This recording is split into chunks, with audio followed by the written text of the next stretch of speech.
تعالیٰ کی طرف سے 5 سوالات ہوں گے، ان میں پہلا سوال کا جواب جب تک نہیں دے گا کوئی پاؤں نہیں ہٹا سکے گا۔ صحابہ نے پوچھا یا رسول اللہ کیا سوال ہوگا؟ حضور فرماتے رب تعالیٰ سب سے پہلے پوچھے گا میں نے تجھے جوانی دی تھی کہاں کہاں خرچہ کیا؟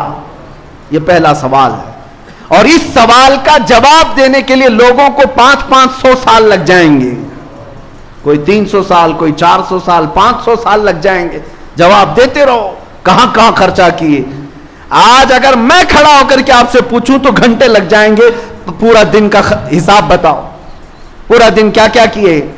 تمہیں پوری زندگی کا پوچھا جا رہا ہے۔ اسی لیے میرے عزیزو، اپنے آپ کو جنہوں نے برباد کیا، اپنے آپ کو جنہوں نے تباہ کیا، وہ قیامت کے دن صرف اور صرف رسوائی اور ذلت کے علاوہ کچھ نہیں دیکھیں گے۔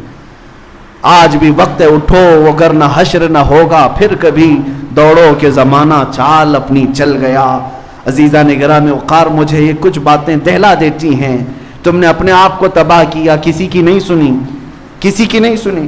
تم نشے میں اپنے آپ کو برباد کرتے رہے، لیکن جانتے ہو کئی ایسے ہیں، میں جنازوں پر شریک ہوا، ان کی چھوٹی بچیاں، چھوٹے بچے روتے رہ گئے، باپ بڑی جوانی میں چلا گیا۔ کیوں گیا؟ اپنے آپ کو نشہ میں برباد کر کے خود ہی مر گیا، لیکن ان بچوں سے ہمیشہ کے لیے باپ کا سایہ ختم۔ گھر میں بیٹھی ہوئی عورت کو بیوہ کر کے چلا گیا۔ تجھے پتا ہے موت تو اپنے وقت پر آتی ہے، لیکن خودکشی کرنے والا یہ جہنمی ہے، اپنے آپ کو تباہ و برباد کرنے والا جہنم میں جا رہا ہے۔ نوجوانوں کچھ تو سوچو۔ جس بچے کو اگر ہم یہ کہیں کہ بیٹا آ جا اللہ کی طرف، تو اسے یہ لگتا ہے ہمارے اپنے کرنے سے کسی کو کیا فرق پڑتا ہے، پیسہ میرا ہے، وقت میرا ہے، لائف میری ہے۔ نہیں، تمہیں پتا نہیں تم سے کتنی زندگیاں جڑی ہوئی ہیں، تمہارے ماں کی، تمہارے باپ کی، تمہاری اولاد کی، تمہارے بھائی بہنوں کی، سب کی زندگیاں تمہارے ساتھ جڑی ہوئی ہیں۔ تمہیں درد ہوتا ہے تو پورے خاندان کو درد ہوتا ہے، سب کو تکلیف ہوتی ہے۔ اس لیے نوجوانوں سے میں کہوں گا تمہارے پاس جو وقت ہے اس کو اپنے آپ کو برباد کرنے میں صرف نہ کرو، آؤ اللہ کی طرف۔ ایک نوجوان کی بات بتا کر کے میں ختم کرتا ہوں۔ اللہ کی ذات پر جب کسی کو یقین آتا ہے تو مولا جیتے جی جو اسے انعام عطا کرتا ہے۔ بغداد میں ایک نوجوان تھا، بڑے پیسے والا، بہت مالدار تھا، بہت پیسہ تھا، لیکن اس پیسے کا استعمال کہاں کرتا؟ عیاشی میں، کبھی شراب خریدے، کبھی جوے پر جائے، اور کبھی عورتوں کے مزے لیتا رہے۔ یہی اس کا روز کا کام تھا، لیکن اس کی عادت یہ تھی کہ جو کرتا تھا اپنی ڈائری میں لکھتا بھی رہتا تھا، بے حیا۔ جو کیا اس کو لکھ کر کے بھی رکھے، آج میں نے اتنی عیاشی کی ہے، آج یہ کیا، آج زنا کیا، آج فلاں کیا، ڈکا، سب کچھ۔ ایک دن بازار گیا، ایک عورت اسے پسند آئی، اس کو کہا کیا میرے گھر چلے گی آج؟ پیسہ دوں گا۔ تیار ہو گئی، اس عورت کو لے آیا، پیسے پر آج کی رات گزارنی ہے، اس کو بدکاری کرنی ہے۔ عورت کو گھر لے آیا، اور جیسے اس کی عادت تھی عیاشی کی، گھر کو سجایا ہوا تھا، بند کیا، اس خاتون کو اپنے کمرے میں بلایا۔ جیسے ہی وہ عورت آئی تو اس کا پورا بدن کانپ رہا تھا، وہ عورت پیلی پڑی ہوئی تھی۔ پوچھا کیا بات ہے، کس بات کا بخار ہے تجھے، تکلیف ہے؟ وہ عورت کے آنسو چھلک پڑے، کہا میں فاحشہ اور طوائف نہیں ہوں، میں بدکار نہیں ہوں، میں ایک بیوہ خاتون ہوں، میرے 3 بچے پچھلے 4-5 دن سے بھوکے ہیں، مجھے کوئی مارکیٹ میں کام بھی نہیں دیتا، میں کام کر کے بچوں کو کماؤں کھلاؤں، آج شدت بھوک کی وجہ سے بازار میں کھڑی تھی اور تو آ گیا، میں نے سوچا تیرے ساتھ چلی جاؤں، کچھ پیسہ مل جائے، بچوں کو تو کھلاؤں، لیکن جب تو اس کام کے لیے ابھار رہا ہے تو میں نے آج تک اپنا دامن صاف رکھا تھا، مجھے ڈر یہ آ رہا ہے کہ اللہ دیکھ رہا ہے، میرا رب دیکھ رہا ہے، میں اس کے سامنے بے ستر کیسے ہو جاؤں۔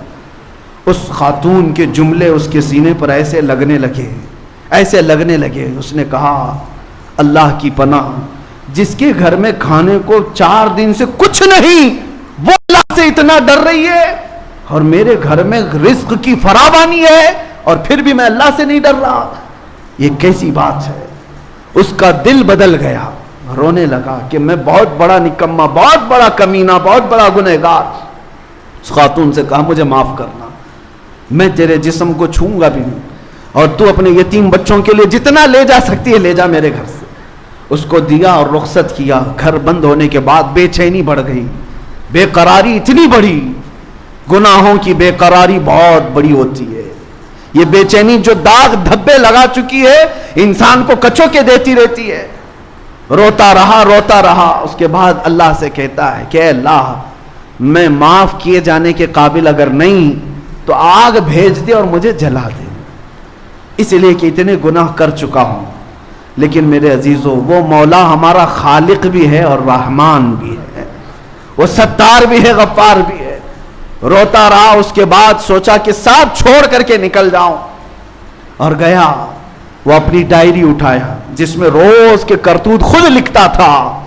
کہا آج پھاڑ کے پھینک دوں، اس کے بعد سے مجھے کچھ کرنا ہی نہیں، جینا ہی نہیں.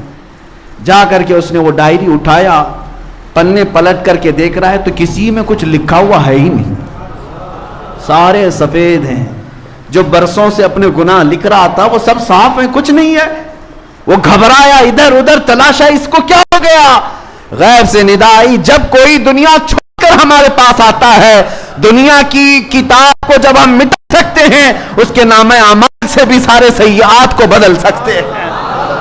رب تبارک و تعالیٰ کی ذات پر جب بندہ یقین کر کے آتا ہے تو مولا اس کی پچھلی زندگیاں سب معاف کر کے اسے ایک صحیح زندگی عطا کرتا ہے. آج میں یہی دعوت دینا چاہتا ہوں، گھبراؤ مت، نا امید نہ ہو، پریشان مت ہو. اگر ہم سے خطائیں ہوئی ہیں سب چھوڑ کر کے آؤ، وہ رحمان کے دروازے ابھی کھلے ہیں.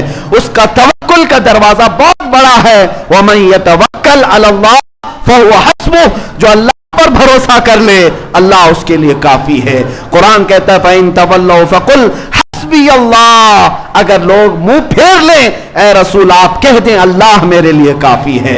قرآن میں اللہ نے سکھایا حسبنا اللہ ونعم الوکیل نعم المولا ونعم النصیر. جن لوگوں نے کہا اللہ ہمارے لیے کافی ہے، کیا ہی بہترین مددگار ہے، کیا ہی بہترین وکیل ہے.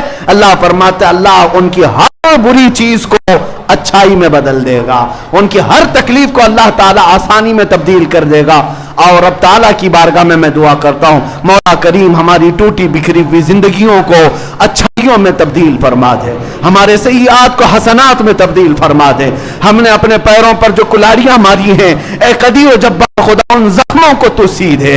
اے اللہ ہمارے گناہوں کے دھبوں کو تو صاف کر دے. مولا ہم سے اور ہماری خطاؤں سے اتنی دوری پیدا کر جتنا مشرق و مغرب کے درمیان دوریاں ہیں. اے کریم خدا ارحم الراحمین، جب تو اپنے بندوں کو دھلنے پر آئے تو جنت کے غسالے سے انہیں دھل دیا کرتا ہے. اے کریم خدا جمعہ کے اس مقدس دن میں تیرے حبیب کے شہدائی تیرے دربار میں جو مانگ رہے ہیں وہ صرف اتنا کہ ہمیں پاکیزہ زندگی عطا فرما دے. اے اللہ تو اپنا خوف ہمارے سینوں میں عطا فرما. اے کریم خدا ہمیں ناجائز حرکتوں سے محفوظ کر دے، بے حیائی اور خرافات سے محفوظ کر دے. آج ہماری قوم کے بچے جو ہم سے بھٹکے ہوئے ہیں مولا ان سب کو تو جمال مصطفیٰ کا عاشق بنا دے. اے اللہ ان سب کے قدموں کو سنبھال لے. اے رب ذوالجلال جو نشہ میں پڑے ہوئے ان کو آزادی دے دے، جو بے حیائی میں پڑے ان کو آزادی عطا کر دے. اے کریم خدا اگر ہم جیسوں کو تو نے معاف کیا تو تیری رحمت کے خزانے میں کوئی کمی نہ ہوگی، اور اگر تو عذاب دیتا ہے تو مولا تیرے ہی تو بندے ہیں. اے اللہ ہم تیرے ہی تو بندے ہیں، تجھ سے جو منہ چھپائیں تو کریں کس کے سامنے؟ کیا آپ کسی سے توقع نظر کی ہے؟ مولا تو نے فرمایا جب میرا بندہ مجھے مصیبت میں پکارتا ہے میں اس کی پکار کو سنتا ہوں. مولا دیکھ ہم سے زیادہ مصیبت میں کون ہے اور تجھ سے زیادہ رحم کرنے والا کون ہے. یا ارحم الراحمین، یا ارحم الراحمین، یا ارحم الراحمین اغفر ذنوبنا فإنك غفار الذنوب. وصلی اللہ تعالی علی خیر خلقہ محمد وآلہ واصحابہ اجمعین برحمتک یا ارحم الراحمین.